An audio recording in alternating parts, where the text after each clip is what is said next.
Kunendvodza lesive lefuniswa kwenyalithi bantfu labahlukahlukene.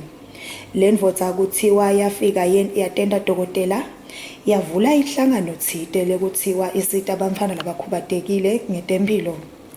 Le ndvodza kuthiwa beyiboleka timali, timoto, iphindze ithembise nekuniketa nekubabhadala kancane kancane. Yazi ufike wasosa out itindvo lakithi mina nje ngibasupply nge-laptop.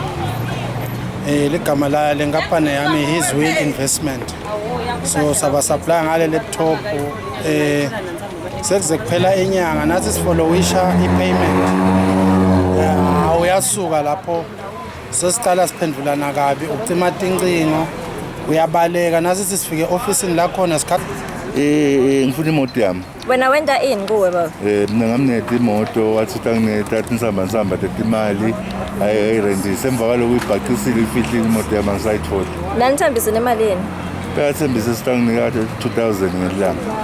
Okay, nimthemba njani baba lo muntu? Unelimi loluhle uhambe nje akhombisa ukuthi yena uyakholwa emva kwalokho akuthembise ukuthi le mali uyayithola yonke and akulayele emaphepha khona emaphepha lakulayela. Uphi nyalo nanimfuna? Asimathi even like khona lapho sike sathi siyo check khona because the office is in Lichaka House, office 114. Sakhanza kuvaliwe.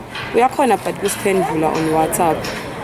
Uyakhuluma naye akuphendule but ukuthi vele bese sishayisana ngoba thina labaningi bese sibuda ngalenzaba yemholo. Akuphendula kubhekisele yabo.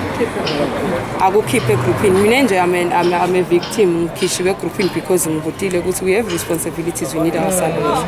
Bandvukela abaningi bayakhala ngale ndvodza njengoba ke seinyamalele ingadiwa ukuthi ishonephi. Lobikela umsakado wechannel yemaswati nguNondobeko Thabetse mina noNhlanhla Thwala kaManzini.